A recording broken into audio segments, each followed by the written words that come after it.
Dan ibadah minggu pada pukul 9 yang biasanya dilakukan live streaming akan disiarkan tunda pada hari Minggu pukul 7 malam. Persembahan aksi puasa Paskah. Persembahan aksi puasa Paskah akan kita kumpulkan bersama-sama dalam ibadah Sabtu dan Minggu tanggal 15 dan 16 April di gereja. Persekutuan Komisi Usia Lanjut diadakan pada hari Kamis tanggal 13 April pada pukul 4:30. Paskah Komisi Remaja akan diadakan pada hari Minggu tanggal 16 April pukul 8:30 di Pendopo Kembar dengan pengkhotbah Bapak Purnawan Kristanto. Majelis Jemaat mengucapkan pada saudara-saudari kita yang berulang tahun pada minggu ini, Tuhan Yesus senantiasa menyertai dalam setiap pergumulan dan kehidupan kita. Mari Bapak Ibu, kita siapkan hati kita. Kami undang Bapak Ibu untuk bangkit berdiri.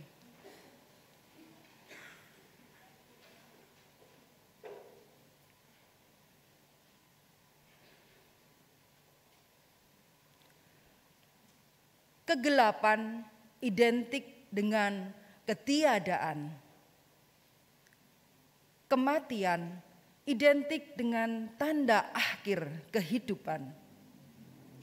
Namun tatkala Yesus bangkit, yang tiada menjadi ada. Ada pengharapan baru, ada pemahaman baru, ada semangat baru untuk merayakan keselamatan yang diberikan Tuhan. Jemaat yang dikasihi Tuhan, mari bersama kita rayakan kebangkitan Tuhan Yesus Kristus kita.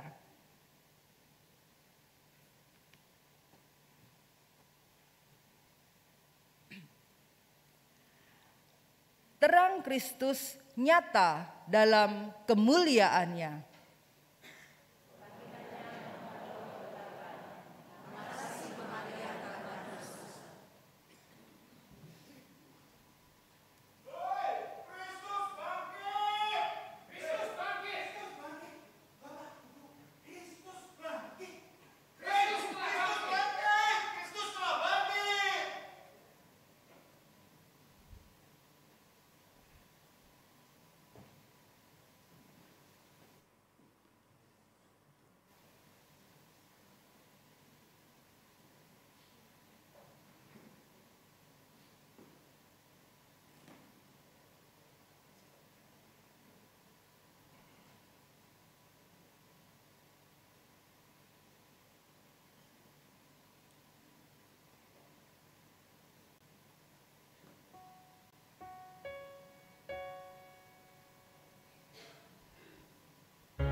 Yesus telah bangkit dari kematian.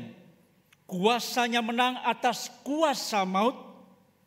Ia memberikan kuasa kepada kita agar mampu hidup dalam kebenaran dan hidup dalam kehendak-Nya untuk sesama.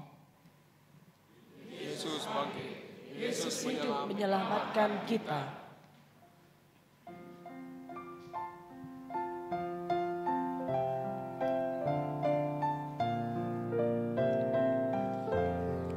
Haleluya, haleluya, haleluya, haleluya, haleluya, haleluya, haleluya, haleluya.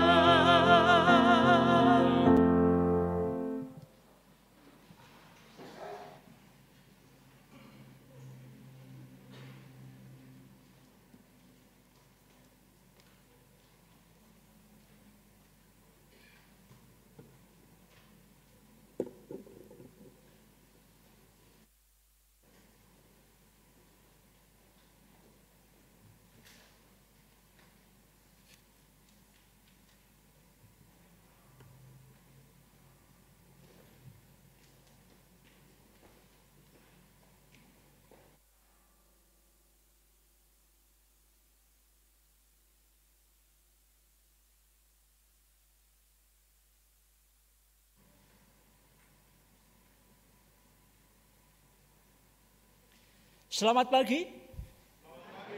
Selamat Paskah 2023. Kiranya Paskah kali ini memberikan semangat kita untuk berrekonsiliasi di dalam kemuliaan nama Tuhan. Bangun jam berapa Bapak Ibu? Ya. Jam 2. Ya. Apa perlu kita buat ibadah Minggu jam 5? Ya. Kita bersyukur juga dan terima kasih apresiasi untuk paduan suara Immanuel yang bangun jam 2. Mari kita berikan aplaus kepada mereka. Ya, mereka nanti akan melayani sampai jam 9 ya. Atau mau sampai jam 7? Jam 17. Ya, hari ini saya akan menyiapkan 2 khotbah sekaligus berbeda ya. Jadi karena Immanuel melayani 2 kali, saya tidak enak nanti menunya sama begitu ya. Jadi kali ini di Paskah 2023 saya menyiapkan 2 khotbah dengan tema yang sama tetapi dari dasar bacaan yang berbeda. Kiranya menjadi berkat bagi Bapak Ibu yang ibadah pagi ini tapi ingin melihat atau mendengar khotbah yang kedua bisa mendengar di siaran tunda jam 19 ya, jam 19. Ya, kiranya Paskah tahun 2023 ini kita rayakan dengan penuh sukacita, menjadi berkat dan membawa sukacita senantiasa. Tema Paskah pagi ini adalah kebangkitan Kristus menghadirkan rekonsiliasi. Kiranya kita dimampukan untuk meneladani karya kasih Kristus melalui kayu salib. Dan kita pun kalau ada yang sedang berkonflik, bermusuhan, merindukan yang namanya rekonsiliasi, kiranya terinspirasi dari apa yang sudah dinyatakan Yesus melalui Paskah ini. Jemaat Tuhan, mari kita buka bersama ibadah kita dengan menikmati sabda yang ditulis di dalam kitab Roma pasal 6 sampai ayat yang ke-8 sampai yang ke-11. Jadi jika kita telah mati dengan Kristus, kita percaya bahwa kita akan hidup juga dengan Dia. Karena kita tahu bahwa Kristus sesudah Ia bangkit dari antara orang mati, tidak mati lagi. Maut tidak berkuasa lagi atas Dia. Sebab kematiannya adalah kematian terhadap dosa, satu kali dan untuk selama-lamanya. Dan kehidupannya adalah kehidupan bagi Allah. Demikianlah hendaknya kamu memandangnya, bahwa kamu telah mati bagi dosa, tetapi kamu hidup bagi Allah dalam Kristus Yesus.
Sesungguhnya aku telah mengerti bahwa Allah tidak membedakan orang.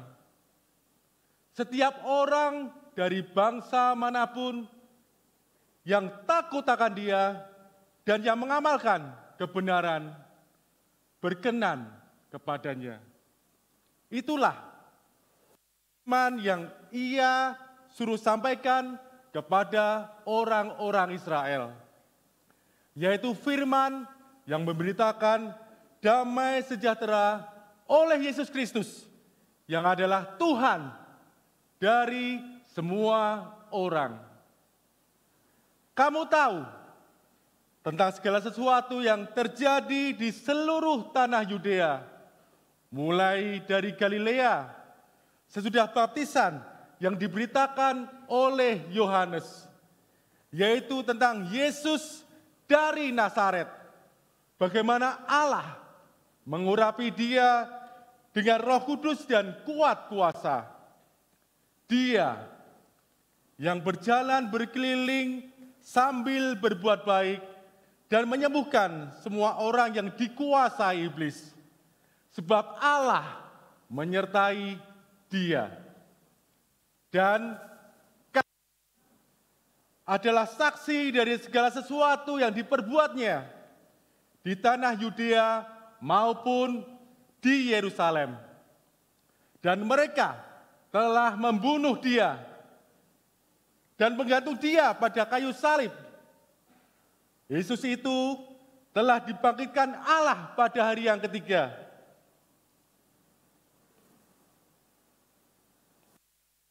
Dan Allah berkenan bahwa Ia menampakkan diri bukan kepada seluruh bangsa, tetapi kepada saksi-saksi yang sebelumnya telah ditunjuk oleh Allah, yaitu kepada kami yang telah makan dan minum bersama-sama dengan Dia setelah Ia bangkit dari antara orang mati.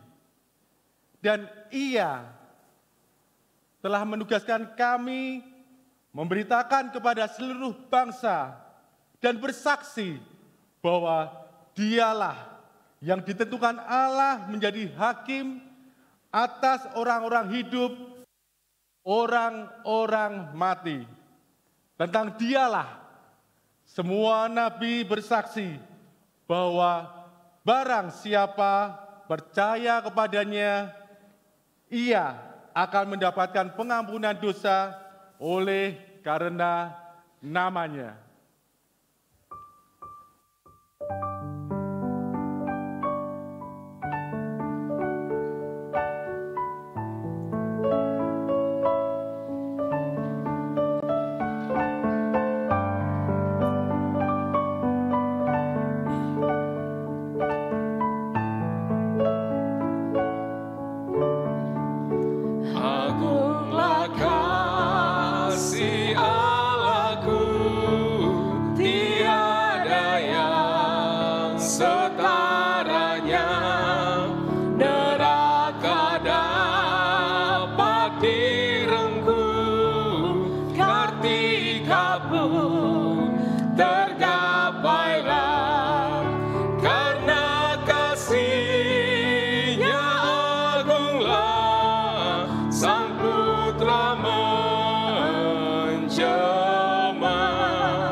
Dia mencari yang sesat.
lisan pun pujangannya takkan genap mengungkapkan hal kasih mulia, dan langit pun takkan lengkap memuat kisahnya. Oh kasih Allah agunglah, tiada bandingnya, kekal teguh dan mulia, dijunjung umatnya.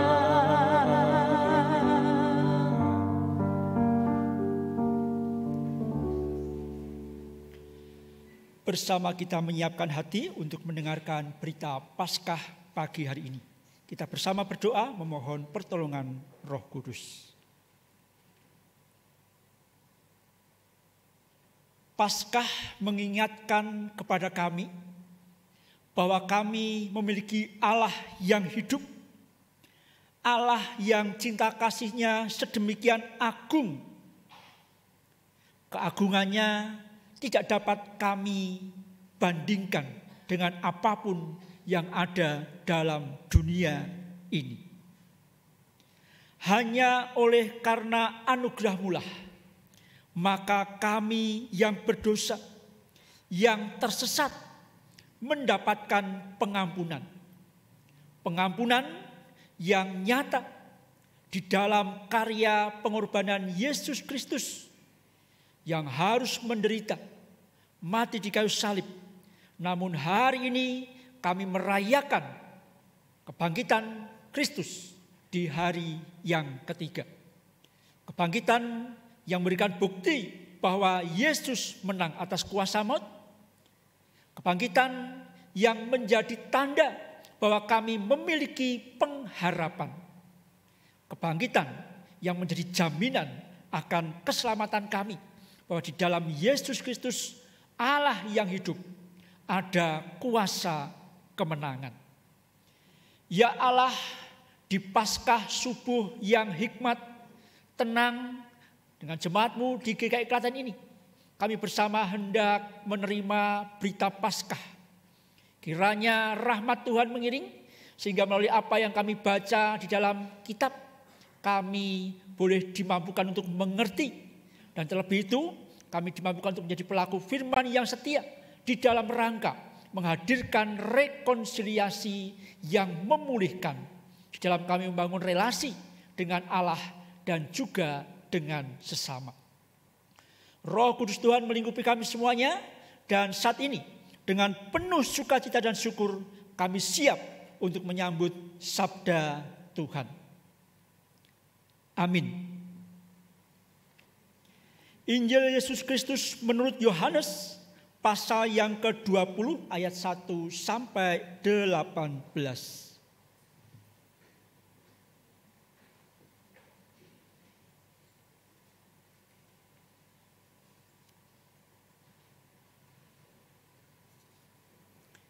Injil Yesus Kristus menurut Yohanes pasal yang ke-20 ayat 1 sampai 18. Saya akan membacakan melalui kitab terjemahan baru yang kedua. Mungkin ada beberapa kata yang berbeda, bisa disesuaikan. Pada hari pertama minggu itu, pagi-pagi benar ketika hari masih gelap, pergilah Maria Magdalena ke kubur itu, dan ia melihat bahwa batu penutupnya telah diambil dari kubur. Ia berlari-lari mendapatkan Simon Petrus dan murid yang lain yang dikasihi Yesus, dan berkata kepada mereka, Tuhan telah diambil orang dari kuburnya, dan kami tidak tahu di mana ia diletakkan. Lalu berangkatlah Petrus dan murid lain itu ke kubur. Keduanya berlari bersama-sama. Tetapi murid yang lain itu berlari lebih cepat daripada Petrus, sehingga lebih dahulu sampai di kubur. Ia menjenguk ke dalam dan melihat kain kafan terletak di situ. Namun ia tidak masuk ke dalam.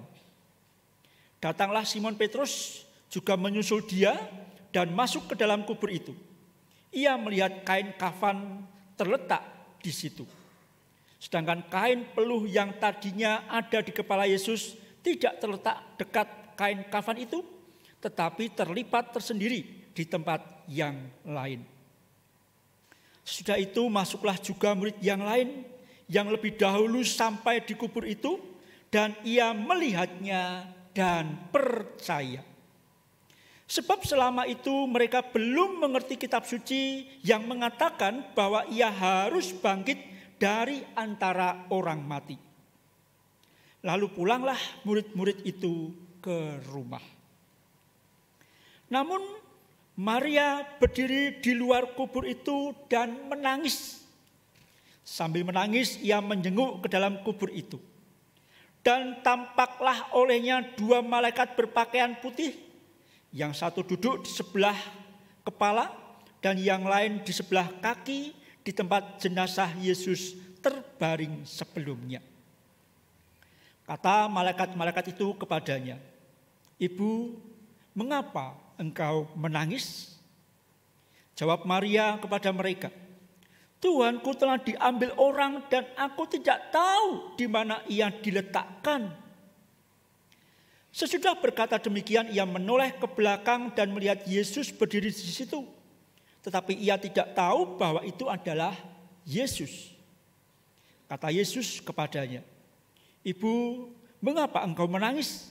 Siapa yang engkau cari?" Maria menyangka orang itu penjaga taman, lalu berkata kepadanya, "Tuan, jikalau Tuan yang mengambil dia, katakanlah kepadaku di mana Tuan meletakkan dia supaya aku dapat mengambilnya." Kata Yesus kepadanya, "Maria."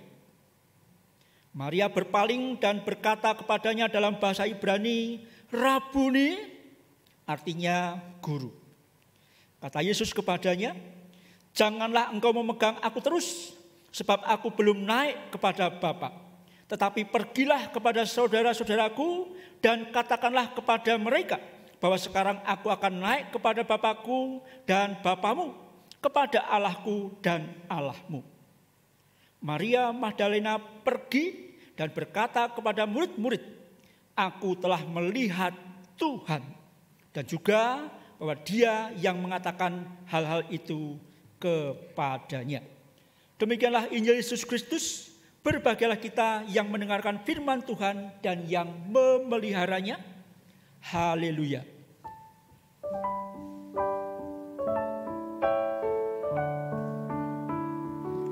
Haleluya,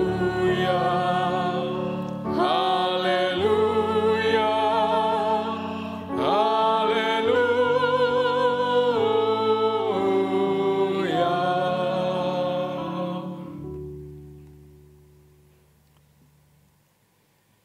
Dalam studi agama-agama bukan bermaksud untuk membenturkan, tetapi untuk menunjukkan. Kok enggak muncul tulisannya? Enggak ada.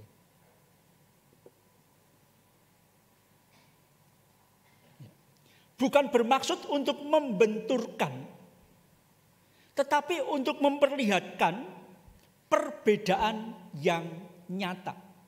Di situ saya tulis agama-agama Abrahamik. Tapi enggak tahu, dia belum bangun kali ya. Belum muncul. Ya. Ada istilah agama-agama Abrahamik. Ada 3 agama besar di dalam dunia ini yang mengaku berasal dari keturunan Abraham. Maka disebut sebagai agama-agama Abrahamik. Atau sebagian mengatakan agama Semit. Ya. Agama yang muncul di daerah Timur Tengah. Nah, dalam perbandingan agama-agama tersebut diutamakan agama yang paling tua, Yahudi. Agama berikutnya adalah Kristen dan Katolik. Yang ketiga, Muslim. Sekali lagi bukan bermaksud untuk memojokkan atau membenturkan, tetapi hari ini saya hendak menegaskan kembali kepada jemaat Tuhan bahwa ada perbedaan yang mendasar antara 3 agama Abrahamik ini. Ada yang tahu? Yang katekisasi kalau ingat harusnya bisa. Letak perbedaan utamanya adalah pada iman di dalam Yesus yang bangkit, Bapak Ibu. Dalam hal-hal yang lain, dalam pengajaran akan kebaikan, nilai-nilai kemanusiaan mungkin diantaranya sama. Tetapi kalau berbicara tentang kematian sampai pada kebangkitan Yesus, itulah yang menjadi perbedaan. Yang kalau di dalam percakapan, dalam diskusi, dialog, itu masih oke. Namanya dialog itu saling menghargai. Tapi kalau sampai mempertentangkan, kemudian sampai pada percaya atau tidak, bahwa Yesus itu sengsara, bahwa Yesus itu mati di kayu salib, bahwa Yesus itu bangkit, disitulah letak perbedaannya. Pagi ini ketika saya menyampaikan ini, untuk memberikan dasar kepada jemaat bahwa inilah bedanya. Maka nanti kalau berjumpa dengan mereka yang kemudian mempertentangkan, mempermasalahkan ini, jangan ditanggapi. Kenapa? Tidak akan pernah ketemu sampai selama-lamanya. Karena itu terkait dengan iman. Yang bisa dilakukan adalah mengakui perbedaan, menghargai. Agama Yahudi percaya Yesus mati. Mereka yang membunuh. Mereka yang membunuh. Mereka yang punya skenario untuk Yesus kemudian disalibkan. Mereka percaya Yesus mati. Di depan mata mereka Yesus mati di kayu salib. Tapi sampai saat ini mereka tidak mengakui bahwa Yesus bangkit. Mereka masih menantikan Mesias. Mereka masih menantikan juru selamat. Bagi mereka Yesus orang besar, orang dengan kuasa tetapi bukan Mesias yang dinantikan. Ya, maka orang-orang Yahudi sampai saat ini masih menantikan kapan datangnya Mesias. Kapan janji mesianik itu akan digenapi. Saudara kita yang paling muda, Muslim, sampai saat ini tidak mengakui bahwa Yesus itu menderita mati, apalagi bangkit. Ini mereka, ya, saya tidak mempertentangkan, tidak memojokkan, enggak. Tapi itu pemahaman mereka, kita harus hargai iman mereka. Bagi mereka Yesus itu orang hebat. Tidak masuk logika kalau Yesus harus mati, menderita, disalib, apalagi bangkit. Maka dalam pandangan mereka itu bukan Yesus. Itu adalah orang lain yang dibuat serupa dengan Yesus harus menderita. Orang Kristen percaya bahwa Yesuslah yang harus menderita. Yesuslah yang diolok-olok sepanjang Via Dolorosa. Yesuslah yang harus menderita dan mati di kayu salib. Yesuslah yang pada hari ketiga bangkit. Dan bukankah sampai hari ini gereja Tuhan dimanapun berada merayakan Paskah dengan sedemikian rangkaian yang ada komplit kan gitu ya. Mulai dari pengajarannya, masa pelayanannya, masa sengsaranya, bahkan detik-detik kematiannya kita menghayati betul. Dan kita percaya hari ini kita merayakan Yesus yang bukan hanya mati, tetapi dia bangkit pada hari yang ketiga.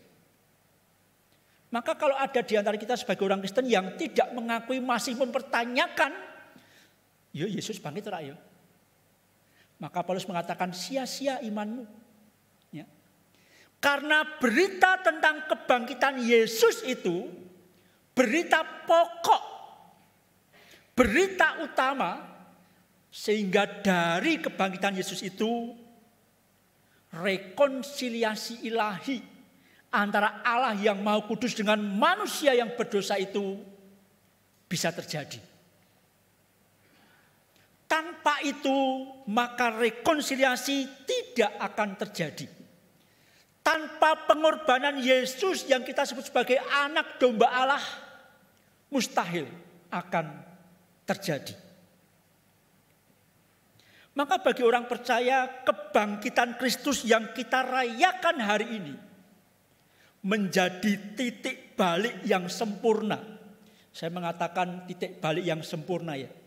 Kebangkitan Kristus menjadi titik balik yang sempurna menuju rekonsiliasi. Manusia pada mulanya diciptakan baik adanya, menjadi mitra Allah, menghadirkan apa yang baik bagi dunia. Tetapi karena dosa, maka relasinya terpisah. Selama terpisah, manusia semakin berdosa dan semakin berdosa. Hanya Tuhanlah yang mampu merengkuh manusia kembali. Melalui jalan apa? Jalan salib. Jalan salib tidak akan sempurna tanpa kebangkitan. Maka bayangkan dalam kekristenan kita hanya sampai Yesus mati di kayu salib. Nah Yesus mana kuasanya?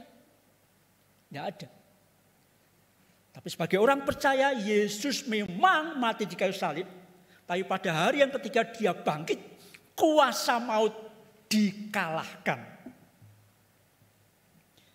Kebangkitan Kristus menjadi titik balik yang sempurna menuju rekonsiliasi. Ya, tema besar Paskah GKI Klaten, salib Kristus menghadirkan rekonsiliasi. Maka dalam implementasi keseharian Bapak Ibu, saya mengajak kita belajar tentang rekonsiliasi. Sudahkah kita mengalami rekonsiliasi dengan sesama? Yang selama berminggu-minggu kita berbicara tentang rekonsiliasi. Adakah di antara kita yang punya permusuhan, konflik dengan sesama? Apakah ada langkah-langkah rekonsiliasi? Dan apa yang membuat rekonsiliasi itu bisa hadir, muncul? Saya rasa belajar dari salib Kristus, kebangkitannya diperlukan yang namanya titik balik. Ya, titik balik itu kita seperti melangkah tapi semakin menjauh. Nah, titik balik itu menjadi titik di mana aku harus kembali. Ya, aku harus kembali. Nah, relasi antara manusia dengan Allah yang sempat putus, titik baliknya adalah kebangkitan Kristus. Maka kalau hari ini kita punya permusuhan, konflik dengan sesama, sudahkah titik balik itu kita temukan? Di manakah dia? Penyesalan cukupkah? Permohonan maaf cukupkah? Komitmen cukupkah? Saya rasa enggak. Belajar dari hari ini, titik balik sempurna untuk membangun rekonsiliasi dengan sesama kita. Apakah dia pasangan kita? Seprono seprene padu, gitu ya. Ya harus minta maaf Pak. Ya ada komitmen Pak. Apakah cukup? Belum. Bertengkar habis-habisan dengan anak atau orang tua? Aku sudah minta maaf loh Pak. Aku menyesali. Ya, tapi apa cukup? Belum sepertinya. Kalau belajar dari peristiwa kebangkitan Kristus, maka saya harus mengatakan bahwa titik balik yang sempurna untuk membangun rekonsiliasi dengan sesama adalah pengorbanan dan kebangkitan. Mari pagi ini kalau masih ada sisa-sisa pertengkaran, permusuhan, konflik, sudahkah titik balik itu kita temukan melalui pengorbanan dan kebangkitan? Sudahkah kita mengorbankan ego kita, gengsi kita, tinggi hati kita, kepentingan kita, merasa paling benar, itu kan masalahnya yang harus kita korbankan. Harus kita pakukan, harus kita salibkan. Tanpa itu tidak bisa. Kebangkitan berbicara tentang mengarahkan hidup pada perubahan yang utuh. Yo pikirannya dibersihkan, penuh pengampunan, diperbaharui. Perkataannya lebih lembut dari sebelum-sebelumnya. Penuh kasih mesra, harusnya kan begitu. Dan juga perbuatannya yang nampak itu harus muncul lebih baik dari sebelumnya. Di khotbah Paskah subuh ini, saya menekankan bahwa rekonsiliasi membutuhkan titik balik. Tanpa titik balik, maka semua janji rekonsiliasi itu hanya lamis. Lamis ya tahu ya? Omong doang. Tanpa titik balik, maka ajakan kita untuk rekonsiliasi hanya omong doang. Tidak nyata dalam relasi yang sesungguhnya. Bapak, Ibu, dan Saudara, hari ini ketika kita membaca kisah yang ditulis oleh Yohanes, ini adalah kesaksian para murid yang berjumpa dengan Yesus sendiri yang telah bangkit itu, yang kemudian dicatat oleh Yohanes, dijadikan berita Injil, berita yang membahagiakan bahwa Yesus yang mati, kematiannya oleh orang-orang Yahudi itu benar-benar sudah bangkit. Dan kebangkitannya itu menghadirkan rekonsiliasi. Secara praktis, hari ini saya mengajak kita untuk belajar dari Yesus. Karena ini Paskah subuh, Paskah yang menghadirkan tema besar dari sepanjang rangkaian yang ada. Maka di subuh ini saya menghadirkan benang merah. Kok kosong ya? Sorry. Ya, akhirnya cuma gambar Bapak Ibu. Sebenarnya tadi ada tulisannya. Yang pertama, menarik benang merah dari peristiwa Yesus yang melakukan karya penyelamatan, membangun rekonsiliasi antara Allah dengan manusia, tidak ada jalan lain kecuali sadar akan tugas dan panggilannya. Yesus yang kita hayati sejak masa Prapaskah yang pertama, Yesus menghadirkan gambar diri yang sadar akan tugas panggilannya. Sejak dinyatakan siap setelah puasa sekian waktu lamanya, dia katakan pencobaan datang. Tawaran demi tawaran datang. Namun dia tetap sadar akan tugas panggilannya menghadirkan pendamaian. Bapak Ibu, kalau kita rindu menghadirkan rekonsiliasi, maka mari sadar sebagai orang percaya, kita pun punya tugas panggilan yaitu menghadirkan damai. Ya, rekonsiliasi itu damai. Maka jadilah orang yang percaya, aku ini anak-anak Allah. Ya, sekali lagi saya katakan Matius pasal 5 ayat 9 itu, kalau kamu anak Allah, ya jadilah orang yang membawa damai. Itu tugas panggilan pokokmu. Maka kalau kita merindukan sebuah namanya rekonsiliasi, sudah wajib hukumnya kita mengedepankan, menghidupi panggilan untuk membawa damai. Bukan sebaliknya. Kita justru menghadirkan api-api yang membakar pertentangan. Di pagi ini kalau masih ada permusuhan, konflik, oh iya, aku ini sebagai orang Kristen harus mengedepankan, memberitakan pendamaian. Tanpa itu mustahil akan terjadi yang namanya rekonsiliasi. Yang kedua, klik.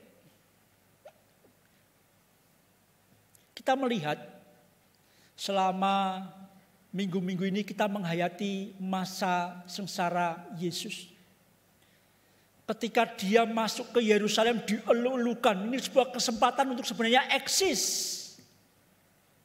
Tetapi dia sadar bahwa tugas panggilannya adalah menghadirkan rekonsiliasi. Maka dia setia pada jalan salibnya. Diperjumpakan dengan Pontius Pilatus yang mengatakan, sakjane kowe iki sapa to? Aku punya kuasa untuk membebaskanmu atau menyalibkanmu. Tapi dia mengatakan, kamu tidak punya kuasa, yang punya kuasa dia. Dan dia lebih memilih untuk menjalani karya salibnya. Setelah sebelumnya doa di Getsemani itu sebuah pergumulan yang tidak mudah. Ini berat gitu ya. Tapi jadilah kehendakmu Tuhan, bukan kehendakku. Via Dolorosa yang kita rayakan dari Kamis Putih sampai Jumat Agung memperlihatkan betapa pengorbanan itu melalui jalan salib tidak main-main Bapak Ibu. Tidak main-main. Tapi itu dijalani demi apa? Rekonsiliasi. Demi rekonsiliasi. Kalau hari ini kita masih dan rindu membangun rekonsiliasi, setialah pada jalan salib yang Tuhan taruh di dalam hidupmu. Pak, berat. Tidak mudah. Membangun rekonsiliasi saya harus mengorbankan banyak hal. Mungkin harga diri. Sampai pada harga diri harus dikorbankan.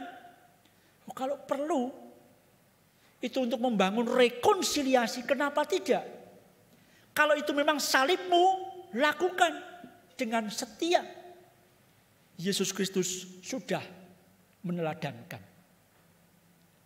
Yang ketiga, Bapak Ibu, hari ini kita merayakan kebangkitan. Kebangkitan mengingatkan kepada kita bahwa ya, kebangkitan menjadi puncak pembeda, ya. Puncak pembeda sebagai orang Kristen, melalui kebangkitanlah maka jalur rekonsiliasi atau pintu rekonsiliasi itu terbuka.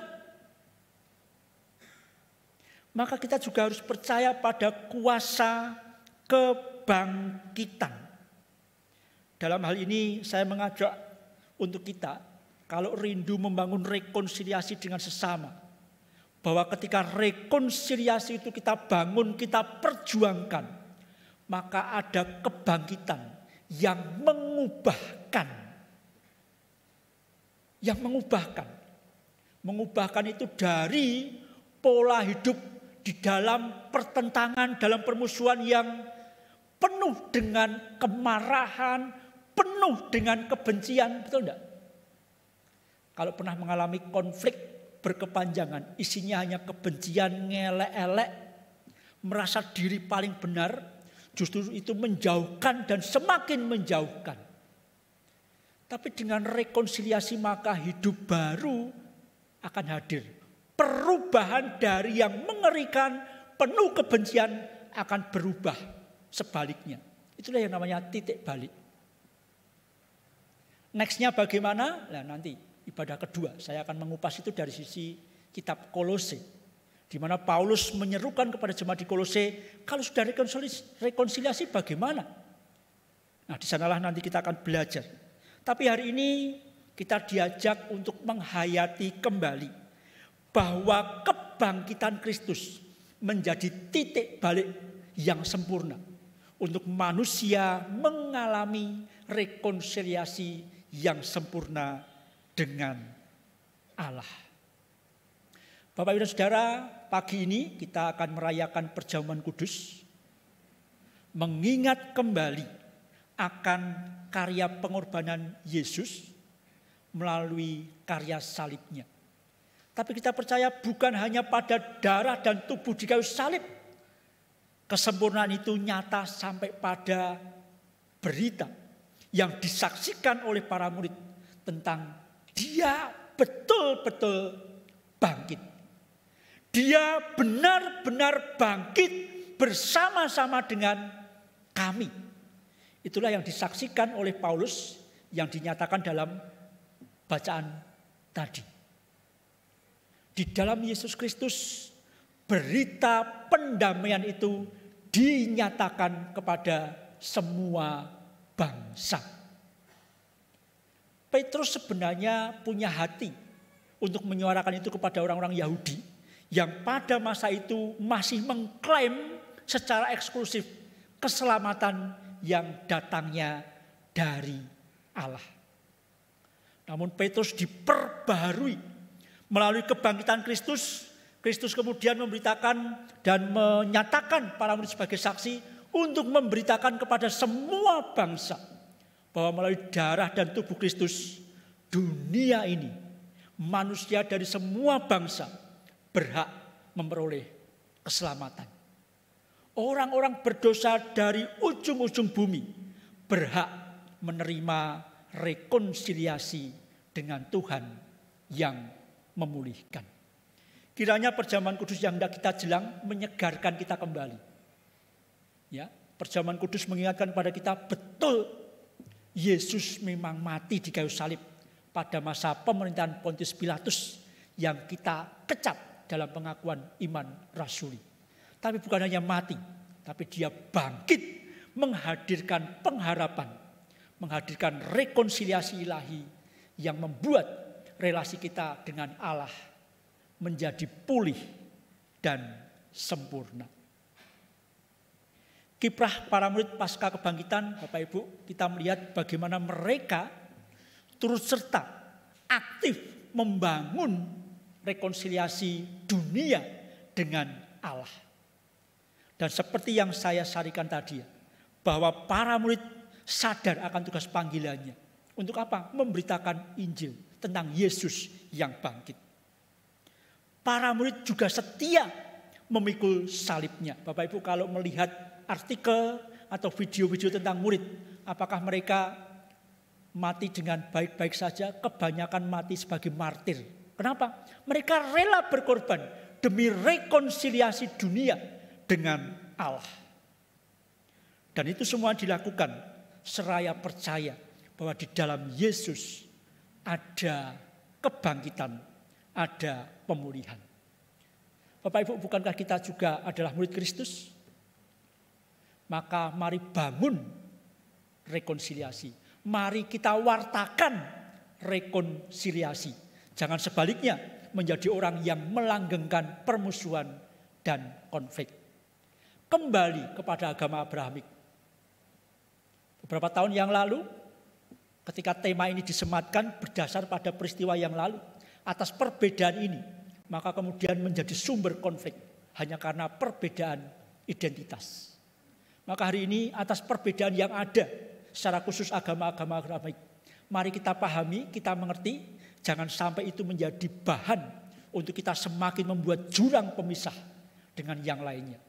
Tapi kita punya iman di dalam Yesus Kristus yang mati dan bangkit. Kalaupun mereka tidak percaya, itu iman mereka. Tapi bagi kita dijamin oleh Tuhan. Karena kematian dan kebangkitannya sudah membuat kita menyatu kembali dengan Allah. Kebangkitan Kristus menjadi inspirasi mendasar dalam merengkuh titik balik rekonsiliasi. Selamat Paskah tahun 2023. Tuhan memberkati. Amin.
Jemaat dimohon bangkit berdiri.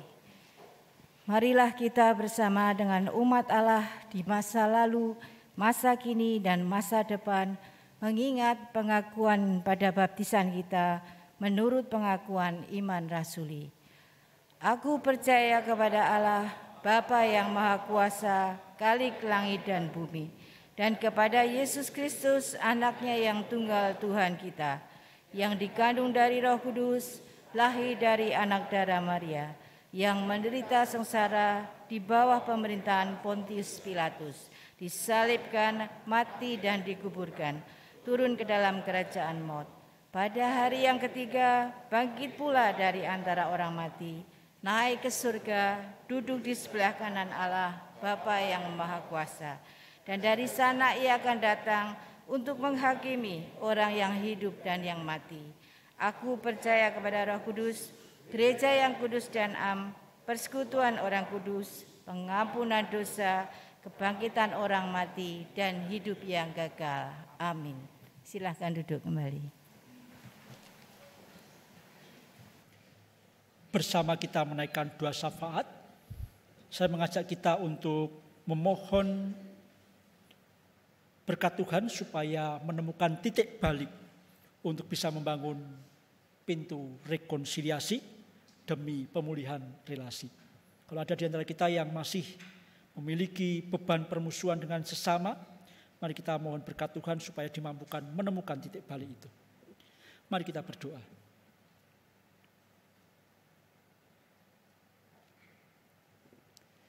Terima kasih ya Allah untuk Paskah yang sejuk, Paskah yang hikmat, Paskah yang boleh kami rayakan secara onsite penuh pasca pandemi COVID-19. Di mana Paskah tahun ini boleh kami rayakan dengan sempurna seperti sedia kala.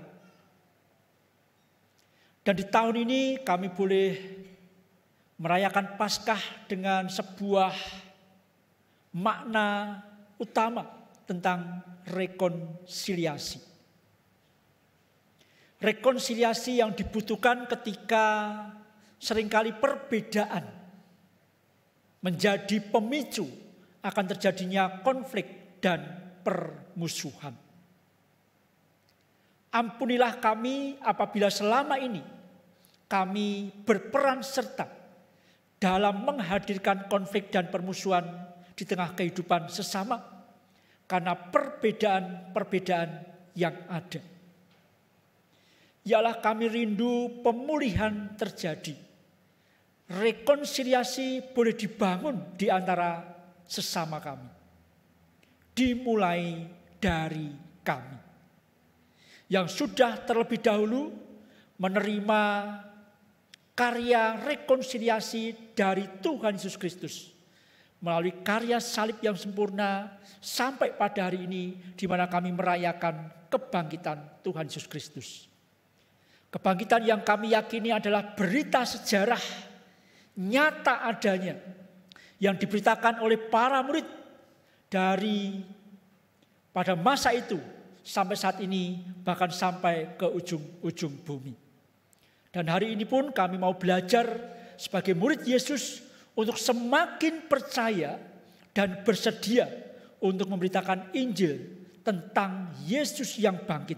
Yesus yang menjadi pintu rekonsiliasi antara kita manusia dengan Allah, yang menghadirkan pemulihan dan perkenanan. Ya Allah, mampukanlah kami untuk tetap menyadari akan tugas panggilan kami menghadirkan damai dan sejahtera di tengah dunia ini. Mampukan kami untuk setia menjalani karya salib walaupun tidak mudah. Dan mampukan kami ketika kami setia, maka karya kebangkitan itu akan nyata di dalam kehidupan di bumi ini. Apapun yang menjadi pergumulan saat ini Tuhan, kami mohon pertolongan Tuhan supaya Tuhan memakai kami untuk menghadirkan berita pendamaian, berita rekonsiliasi yang datangnya dari Allah. Terima kasih untuk serangkaian acara Paskah yang sudah dipersiapkan oleh panitia di GKI Klaten. Kiranya segenap panitia Tuhan limpahkan berkat sehingga jerih payah mereka tidak sia-sia. Dan kami jemaat sungguh terberkati. Sampai hari ini kami boleh merayakan dengan tenang, dengan seksama dan penuh berkat. Yalah, sebentar kami juga akan merayakan perjamuan kudus. Kiranya kalau masih ada sisa-sisa dendam, amarah, kebencian dalam diri kami hendak tolak bersama di dalam nama Tuhan Yesus Kristus. Mampukan kami untuk mengampuni, menghadirkan berita damai, dan kedamaian itu biarlah menjadi pakaian kekudusan untuk kami menyambut perjamuan kudus Tuhan. Inilah ya Tuhan seluruh doa permohonan serta ucapan syukur kami yang bersama kami pinta di dalam nama Tuhan kami Yesus Kristus. Amin.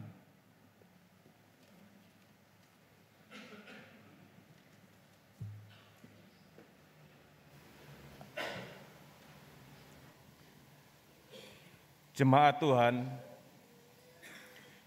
kasih setia Tuhan kepada kita tidak berkesudahan.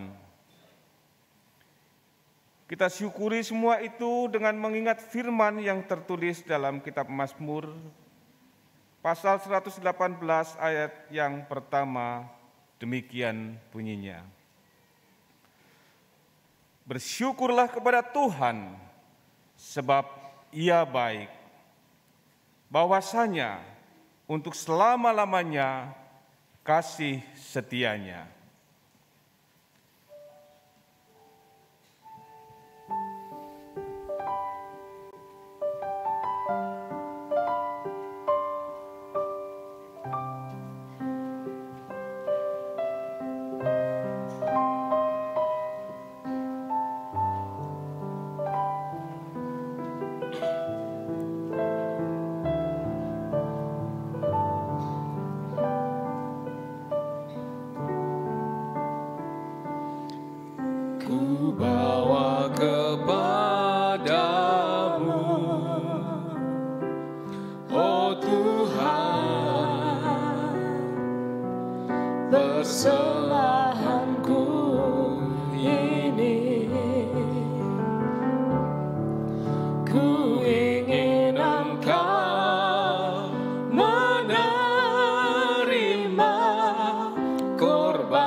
Takkan pernah ku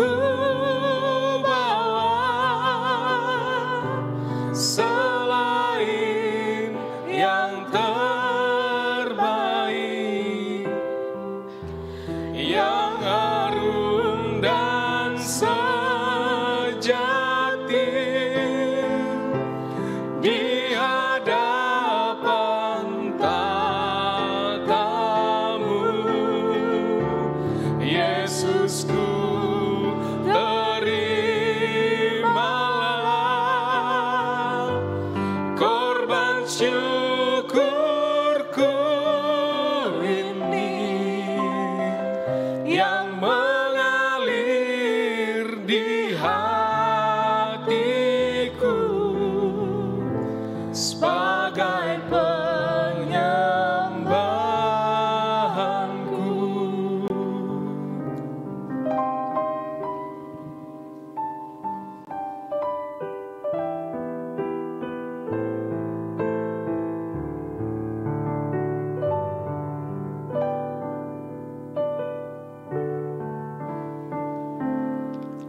Ku bawa kepadamu, oh Tuhan, persembahanku ini. Ku ingin Engkau menerima korban syukurku melalui pujian.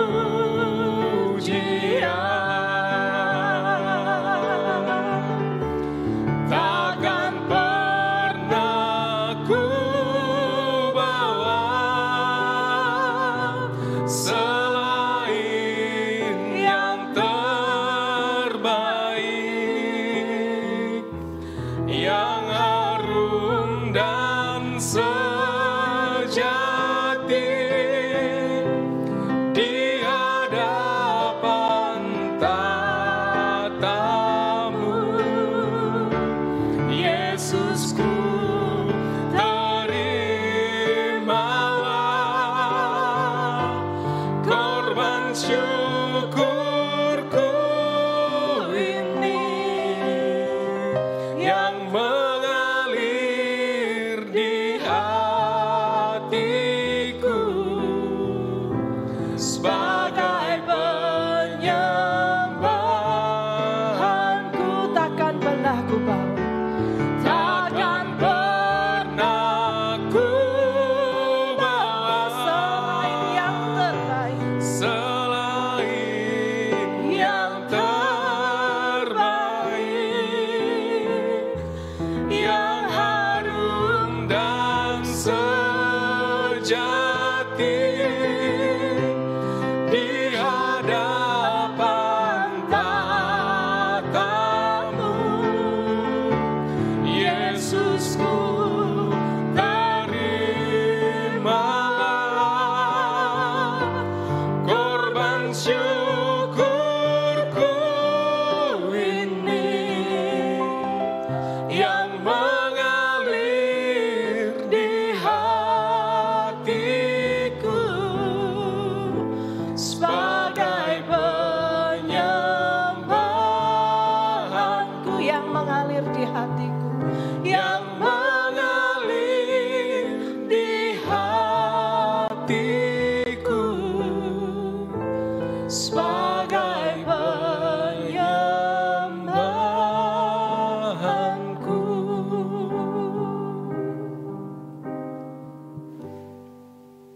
Inilah ungkapan syukur kami ya Tuhan, atas karya keselamatan yang telah Tuhan berikan. Kiranya Tuhan berkenan menerimanya.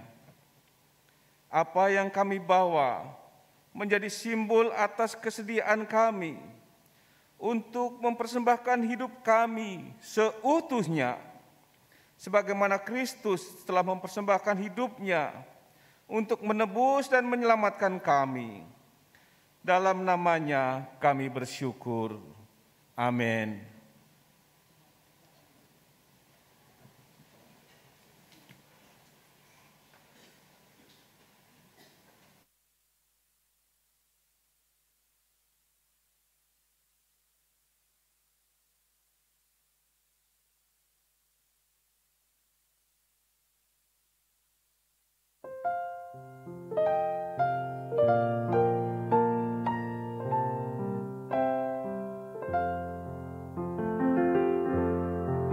Ini Tuhan ku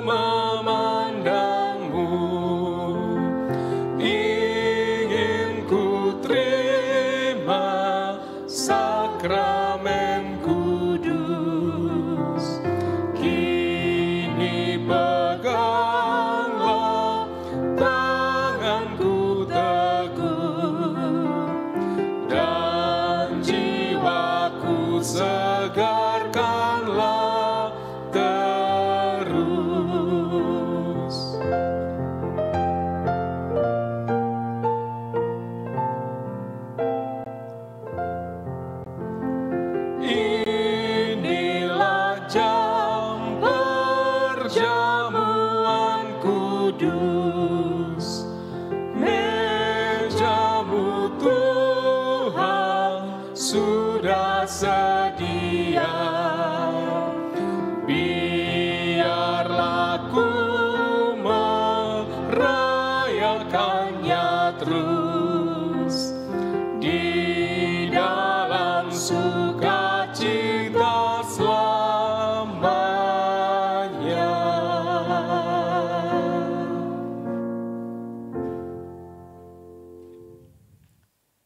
Jemaat Tuhan yang terkasih, saat ini kita bersama-sama merayakan perjamuan kudus. Tuhan Yesus Kristus sendirilah yang sudah menetapkannya dan mengundang kita untuk merayakannya.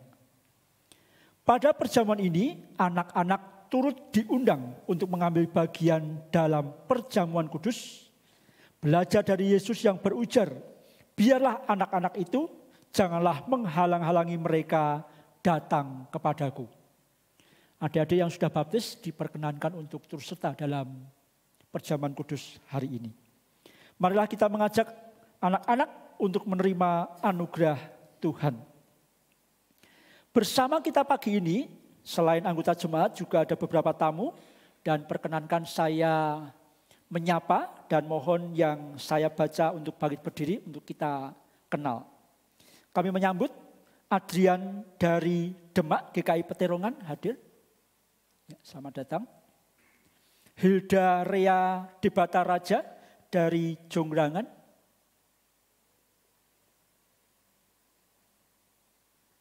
Di luar kah? Kevin Manurung. Ya. Gatot dari GKJ Purwokerto. Di luar kah? Ibu Indriana dari HKBP Pangkalan Kerinci Riau. Selamat datang. Angga Pramuda dari GKJ Cawas. Selamat datang. Ibu Rika dari GKI Kartasura. Christine Ningsih dari GKJ Kebonarum. Selamat datang. Saudara Kuncoro dari GKJ Kebonarum. Ya, selamat beribadah, selamat mengikuti perjamuan kudus. Diah Novita dari GKJ Mergangsang Jogja. Ya. Di manakah dia? Oh iya, selamat datang. Lastri dan Veo ya dari GKJ Trucuk. Loh. Yunarti dari GKI Peterongan Semarang. Ya, selamat datang. Kiranya kita bersama-sama terberkati melalui perayaan perjamuan kudus hari ini. Jemaat Tuhan, di dalam ketidaksempurnaan kita semuanya, kita percaya Allah menyucikan kita dari segala dosa kita dan menyempurnakan pemahaman kita dalam memahami misteri perjamuan kudus ini. Jemaat Tuhan, marilah kita mengarahkan hati kepada Tuhan. Kami mengarahkan hati kepada Tuhan. Marilah kita bersyukur kepada Tuhan Allah kita. Sungguh layak bersyukur kepadanya. Mari kita berdoa. Tuhan, kami mengucap syukur melalui karya salib-Mu, kematian dan kebangkitan. Pintu rekonsiliasi sudah menjadi milik kami. Maka kami yang berdosa sudah dilayakkan untuk turut serta dalam perjamuan kudus-Mu. Maka saat ini kami mempersiapkan diri dan hendak menyambut perjamuan kudus Tuhan. Mampukanlah kami untuk membangun rekonsiliasi dan pendamaian menuju pemulihan atas sesama kami. Kami sambut dengan penuh sukacita dan syukur undangan perjamuan kudus Tuhan di GKI Klaten pada pagi hari ini. Amin. Ya Allah yang kudus dan maha kuasa, kami bersyukur kepadamu sebab Engkau mengarahkan perkembangan dunia ini dan menyayangi setiap insan. Di sini Engkau telah mengumpulkan kami menjadi satu tubuh dalam persekutuan gereja dan keluarga untuk mengagungkan kemuliaan-Mu bersama dengan malaikat di surga dan kaum kudus di bumi yang tak henti-hentinya menyanyi.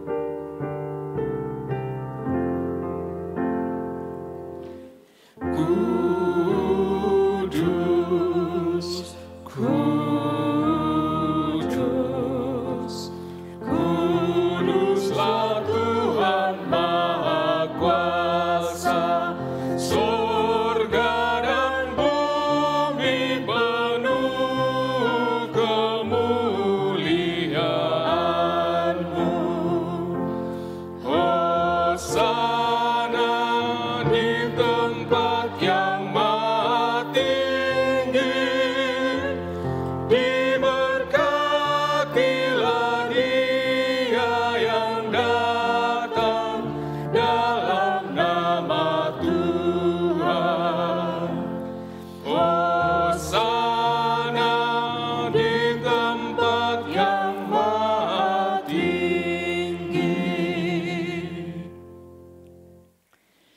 Kita bersyukur karena Bapa yang Maha Kudus senantiasa menyertai kita dan mengundang kita untuk mengambil bagian dalam perjamuan kudus ini. Kami menyiapkan hati. Mampukanlah kami mengimani.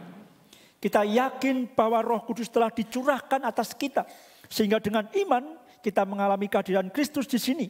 Yang pada malam waktu ia diserahkan, ia mengambil roti dan sesudah itu ia mengucap syukur atasnya. Ia memecah-mecahkannya dan berkata, inilah tubuhku yang diserahkan bagi kamu, perbuatlah ini menjadi peringatan akan aku. Demikian juga ia mengambil cawan sesudah makan, lalu berkata, cawan ini adalah perjanjian baru yang dimeteraikan oleh darahku. Perbuatlah ini setiap kali kamu meminumnya menjadi peringatan akan aku. Sebab setiap kali kamu makan roti dan minum dari cawan ini, kamu memberitakan kematian dan kebangkitan Tuhan sampai ia datang. Kematian Kristus kita wartakan, kebangkitan Kristus kita rayakan, kedatangan Kristus kita nantikan. Melalui perjamuan kudus ini kita mengingat pengorbanan Kristus yang menyelamatkan, yang dikaruniakan kepada umat manusia di semua tempat. Terpujilah Tuhan. Ketika kita mengambil bagian dalam perjamuan kudus ini, Roh Kudus menolong kita hingga kita dipersatukan dalam Kristus, menjadi satu tubuh, satu roh, dan menjadi persembahan yang hidup bagi Allah. Terpujilah Roh Kudus. Melalui Kristus, dengan Kristus, dalam Kristus, semua hormat dan kemuliaan bagi Allah Bapa dalam persekutuan dengan Roh Kudus sekarang dan selamanya. Terpujilah Bapa, Anak, dan Roh Kudus. Marilah kita berdoa seturut apa yang Tuhan ajarkan menurut doa Bapa kami yang demikian. Bapa kami yang di surga, dikuduskanlah namamu, datanglah kerajaanmu, jadilah kehendak-Mu di bumi seperti di surga. Berilah kami pada hari ini makanan kami yang secukupnya, dan ampunilah kesalahan kami, seperti kami juga mengampuni orang yang bersalah kepada kami. Dan janganlah membawa kami ke dalam pencobaan, tetapi lepaskanlah kami dari yang jahat. Karena Engkau-lah yang punya kerajaan dan kuasa dan kemuliaan sampai selama-lamanya. Jemaat dimohon bangkit berdiri. Tuhan telah mengampuni dan mempersatukan kita. Oleh karena itu marilah kita hidup dalam damai dan pengampunan. Damai Tuhan besertamu dan besertamu juga. Mari berikan salam damai satu dengan yang lainnya.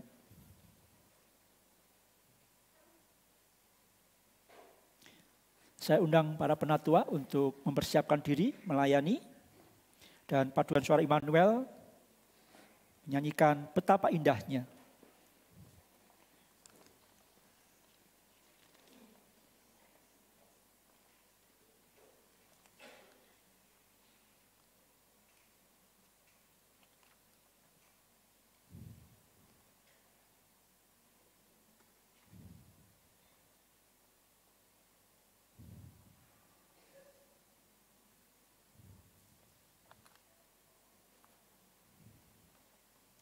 Ini ada lagunya. Baik. Jemaat Tuhan, mari kita siapkan hati untuk merayakan perjamuan kudus.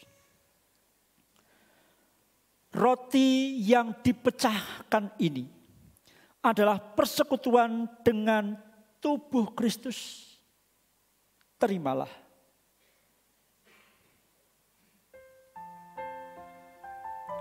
Tubuh Kristus terimalah. Tubuh Kristus terimalah. Tubuh Kristus terimalah. Tubuh Kristus terimalah. Tubuh Kristus terimalah. Tubuh Kristus terimalah.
Adakah di antara jemaat yang belum terlayani? Tolong angkat tangan.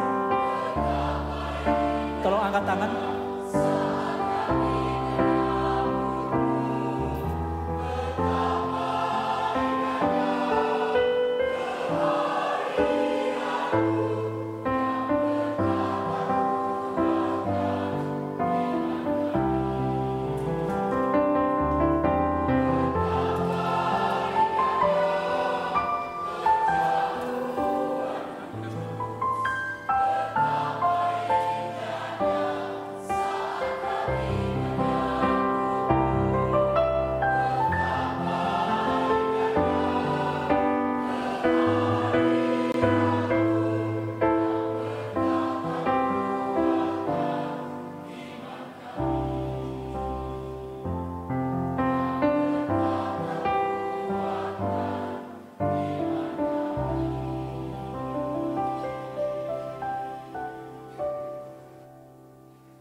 Adakah jemaat yang belum terlayani untuk roti? Silahkan jemaat membuka dulu untuk kita bersama-sama nanti merayakan tanpa gangguan. Tubuh Kristus terimalah. Tubuh Kristus terimalah. Tubuh Kristus terimalah. Tubuh Kristus terimalah. Tubuh Kristus terimalah. Tubuh Kristus terimalah.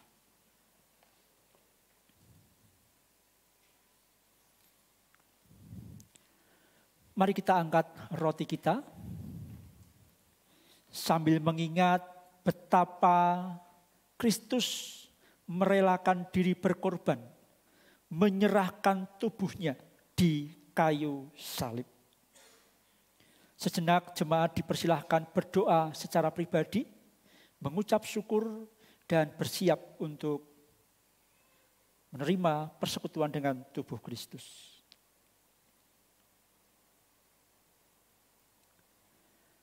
Makanlah sambil ingat dan percayalah bahwa tubuh Tuhan kita Yesus Kristus telah diserahkan bagi keselamatan dunia.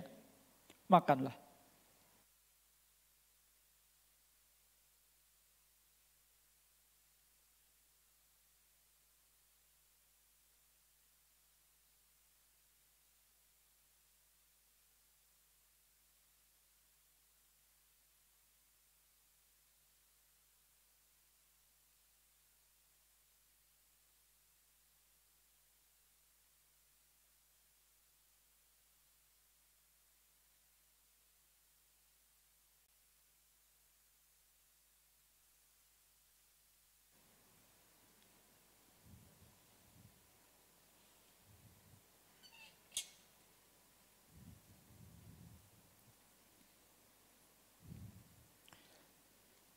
Cawan minuman syukur ini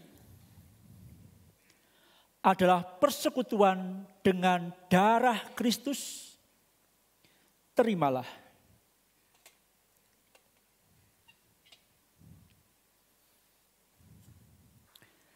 Darah Kristus, terimalah. Darah Kristus, terimalah.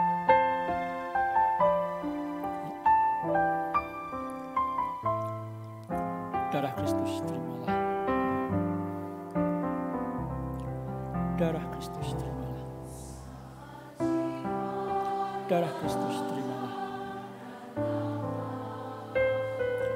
Darah Kristus, terimalah. Jemaat Tuhan yang ingin dilayani teh, mohon angkat tangan. Penatua Agus Halawa akan melayani Bapak, Ibu, dan Saudara.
Sekali lagi yang ingin dilayani dengan air teh, angkat tangan, akan dilayani oleh Penatua Agus Halawa.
Adakah jemaat yang belum terlayani? Tolong angkat tangan.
Sekali lagi, adakah jemaat yang belum terlayani? Tolong angkat tangan.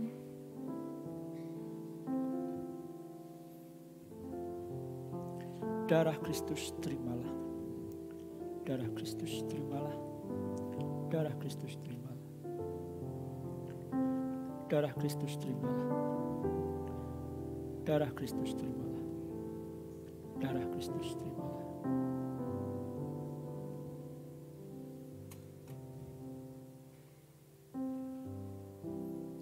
Jemaat Tuhan, mari kita angkat ucapan syukur kita.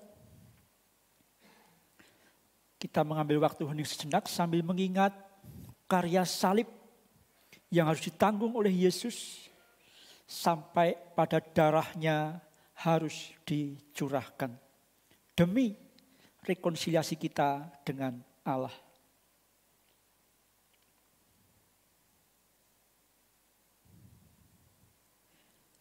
Minumlah sambil ingat dan percayalah bahwa darah Tuhan kita Yesus Kristus sudah dicurahkan demi rekonsiliasi dan pemulihan kita dengan Allah.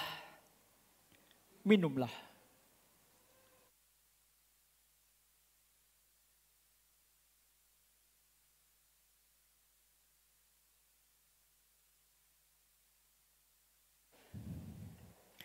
Pujilah Tuhan, hai jiwaku, pujilah namanya yang kudus, hai segenap batinku.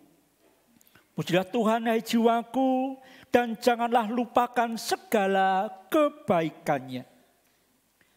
Tuhan adalah penyayang dan pengasih, panjang sabar dan berlimpah kasih setia. Tidak selalu ia menuntut dan tidak untuk selama-lamanya ia menyimpan amarah. Tidak dilakukannya kepada kita setimpal dengan dosa kita dan tidak dibalasnya kepada kita setimpal dengan kesalahan kita. Tetapi setinggi langit dari bumi, demikian besarnya kasih setianya atas orang yang takut akan Dia. Sejauh timur dari barat, demikian dijauhkannya dari kita pelanggaran kita. Seperti Bapa sayang kepada anak-anaknya, demikian Tuhan sayang kepada orang yang takut akan Dia.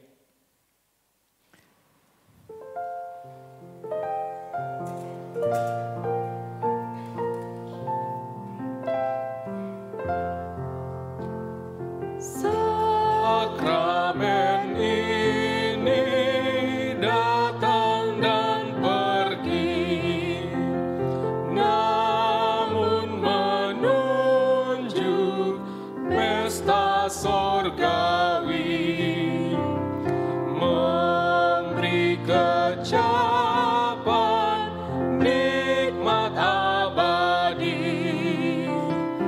dan kasih sukacita samawi.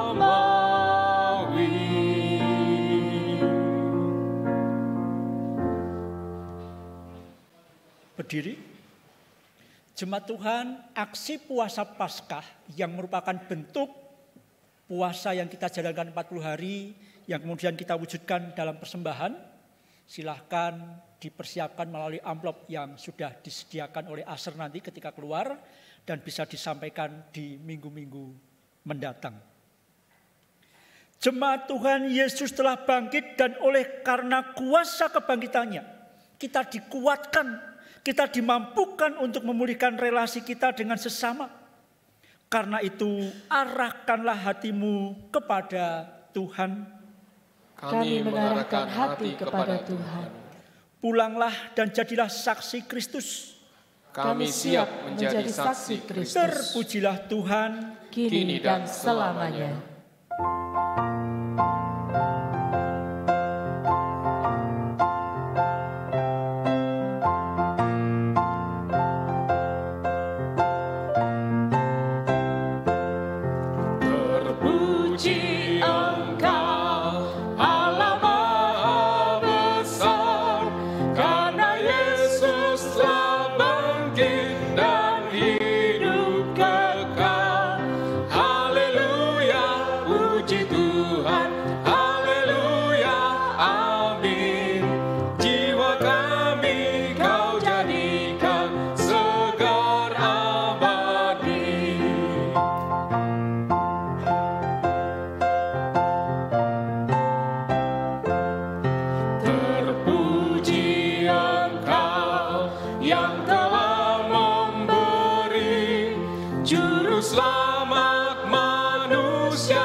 Jemaat Tuhan, kini bukalah hati dan terimalah berkat-Nya. Tuhan memberkati engkau dan melindungi engkau. Tuhan menyinari engkau dengan wajah-Nya dan memberi engkau kasih karunia. Tuhan menghadapkan wajah-Nya kepadamu dan memberi engkau damai serta sejahtera. Amin.